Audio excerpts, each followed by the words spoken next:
नमस्कार।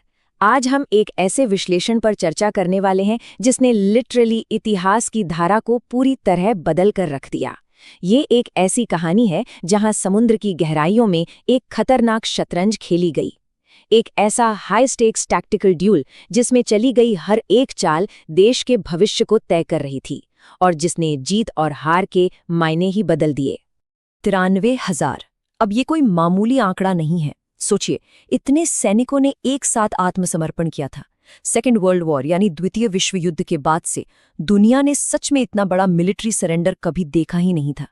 इस एक आंकड़े को सुनकर ही 1971 के संकट के विशाल पैमाने और इसके परिणामों का अंदाजा लग जाता है। लेकिन यहां तक पहुंचने का रास्ता कैसा था? तो आखिर ये सब हुआ कैसे?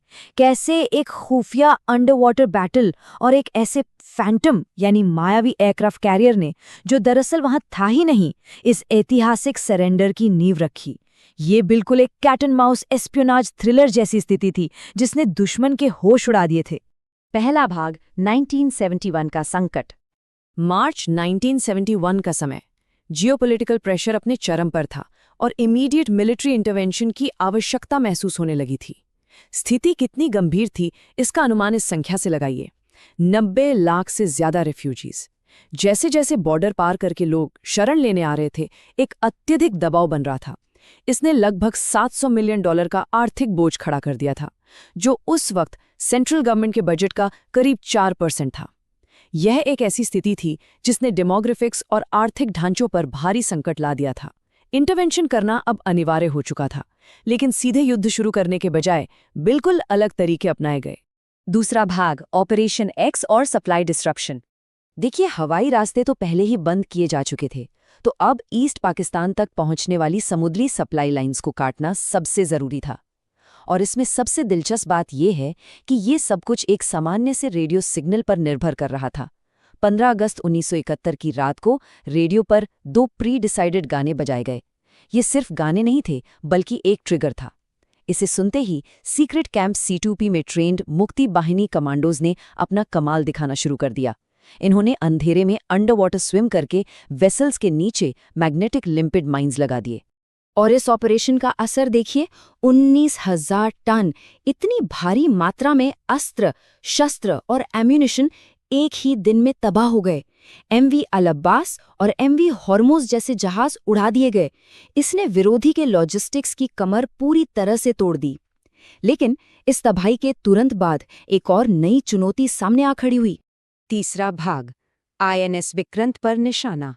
फोकस अब इस शतरंज के सबसे महत्वपूर्ण मोहरे पर शिफ्ट होता है।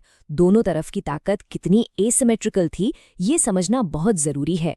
एक तरफ था INS विक्रांत, जो किसी चलते फिरते शहर जैसा बड़ा एयरबेस था। उस पर 20 से 25 फाइटर जेट्स ऑपरेट करते थे, लेकिन आकार में इतना बड़ा होने के कारण ये वल्नरेबल भी था। इसके ठीक विपरीत विरोधियों ने एक stealthy long range submarine deploy की, PNS गाजी। ये सबमरीन पहले अमेरिका के पास थी और बाद में लीज पर आई थी। तो मुकाबला था एक बहुत बड़े कैरियर और एक अनसीन अंडर वाटर थ्रेट के बीच। PNS गाजी को लीड कर रहे कैप्टन जफर मोहम्मद खान को टॉप सीक्रेट सील्ड ऑर्डर्स दिए गए थे। इन ऑब्जेक्टिव्स में डायरेक्शंस बिल्कुल साफ थी। पहली प्राथमिकता मद्रास पहुंचकर INS विक्रांत को डुबाना, और अगर किसी वजह से ये संभव ना हो तो दूसरा विकल्प था विशाखापट्टनम पोर्ट के आसपास माइंस बिछाना, ताकि वहां आने जाने वाले जहाज तबाह हो सकें। चौथा भाग the grand naval deception. Carrier को टारगेट किए जाने की जानकारी मिलते ही वाइस एडमिरल N कृष्णन ने एक लाजवाब इंटेलिजेंस ट्रैप बिछाया। रेडियो डायरेक्शन फाइंडर्स ने दुश्मन के शॉर्ट मैसेजेस पकड़े और उनमें एक पैटर्न ढूंढ निकाला। कोड पापा का मतलब था कराची और अरेबियन सी, माइक का मतलब था मद्रास, और सबसे अहम था पोर्ट एक्स-रे, जो अंडमान की एक बिल्कुल गुप्त और अलग थलग लोकेशन थी। इन्हीं कोड्स और फ्रीक्वेंसीज को ट्रैक करके सबमरीन का अगला रास्ता समझा जा रहा था। ये डिसेप्शन ट्रैप 4 हिस्सों में बटा हुआ था। पहला कदम, वल्नरेबल INS विक्रांत को चुपचाप पोर्ट एक्स-रे भेज दिया गया। दूसरा, जानबूझकर ऐसे फेक रेडियो सिग्नल जनरेट किए गए जिन्हें दुश्मन आसानी से डिकोड कर लें, ताकि उन्हें लगे विक्रांत विशाखापट्टनम में ही है। तीसरा और सबसे बढ़िया कदम, विशाखापट्टनम पोर्ट के आसपास अचानक से भारी मात्रा में सब्जियां ऑर्डर की गईं ताकि एक इल्यूजन बने कि पोर्ट पर सच में एक बड़ा जहाज आने वाला है। और चौथा और सबसे खतरनाक कदम, पुराने हो चुके आईएनएस राजपूत को डिकॉय बनाकर भेजा गया। उसके सिग्नल्स फुल वॉल्यूम पर थे ताकि रडार पर वो दुश्मन को बिल्कुल विक्रांत जैसा ही दिखे।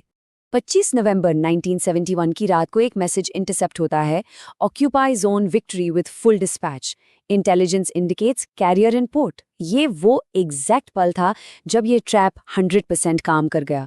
इस झूठी खबर को सच मानकर पीएनएस गाजी ने मद्रास का रास्ता छोड़ा और कंप्लीट रेडियो साइलेंस मेंटेन करते हुए हेविली फोर्टिफाइड विशाखापट्टनम की तरफ निकल पड़ा, ये मानते हुए कि विक्रांत अभी वहीं हैं। 5वां भाग, पीएनएस गाजी का अंत। अब समय आ गया था इस कहानी के सबसे एक्सट्रीम और क्लॉस्ट्रोफोबिक क्लाइमैक्स का, जो विशाखापट्टनम हार्बर के अंधेरे पानी में घटित हुआ। टाइमलाइन को ध्यान से समझिए। 25 नवंबर को सबमरीन रेडियो साइलेंस में चली गई। 28 नवंबर को वहां एक जहाज आता दिखा, जिसे देखकर सबमरीन ने तेजी से एक क्रैश डाइव लगाई। उनको लगा शायद विक्रांत आ गया है, पर दरअसल वो आईएनएस मगर था। इस क्रैश डाइव में 2400 टन की भारी सबमरीन डिसबैलेंस होकर समुद्र के फर्श यानी सी बेड से टकराकर फंस गई। उसके टॉर्पीडो ट्यूब्स अपनी जगह से हिल गए और आखिरकार 3 दिसंबर को डिकॉय बनकर घूम रहे आईएनएस राजपूत ने वापस आते समय वहां सोनार वाइब्रेशंस डिटेक्ट की। बिना एक भी सेकंड गवाए कैप्टन इंदर सिंह ने 2 भारी डेप्थ चार्जेस फायर किए। एक प्रचंड धमाका हुआ और सबमरीन का अंत हो गया। धमाके के बाद जो तस्वीर निकल कर आई, उसके पुख्ता सबूत इन रैकेज कोऑर्डिनेट से मिलते हैं। 17 डिग्रीज 40.8 मिनट्स नॉर्थ और 83 डिग्रीज 21 मिनट्स ईस्ट। जब बाद में आईएनएस अक्षय के डाइवर्स पानी के नीचे गए तो उन्होंने रैकेज को कंप्लीटली कंफर्म किया। और सबसे हैरानअंगेज बात बताऊं, सबमरीन के अंदर मिले लॉग्स और घड़ियां ठीक 12:15 पर रुकी हुई थी। एग्जैक्ट वही समय जब वो भयानक धमाका हुआ था। 6ठा भाग, ऐतिहासिक सरेंडर। गाजी के तबाह होने के तुरंत बाद इस पूरे शतरंज के खेल का डायरेक्ट स्ट्रेटेजिक नतीजा सामने आया। जैसे ही सबमरीन का खतरा पूरी तरह न्यूट्रलाइज हुआ, पोर्ट एक्सरे में सुरक्षित छुपा आईएनएस विक्रांत आकर खुले समुद्र में खड़ा हो गया। बिना किसी रोक टोक के विक्रांत ने ईस्ट पाकिस्तान पर एक टोटल नेवल ब्लॉकेड लगा दिया। यहां से कोई भी नई सप्लाई अंदर आना बिल्कुल असंभव हो गया था। और हकीकत में यही वो आखिरी प्रहार था जिसने युद्ध को पूरी तरह बंद कर दिया और एक विशाल आत्मसमर्पण को मजबूर कर दिया। तो इस पूरे घटनाक्रम और विश्लेषण को समाप्त करते हुए एक सवाल दिमाग में जरूर घूमता है, युद्ध के मैदान में क्या जीत हमेशा सिर्फ बेहतर हथियारों से तय होती है या फिर दुश्मन को धोखा देने की कला से? इन्फॉर्मेशन असिमेट्री और स्ट्रेटेजिक डिसेप्शन किस तरह एक झटके में इतिहास को बदल सकते हैं, ये पूरी कहानी इसका सबसे जोरदार उदाहरण है। इस विश्लेषण में हमारे साथ जुड़े रहने के लिए धन्यवाद।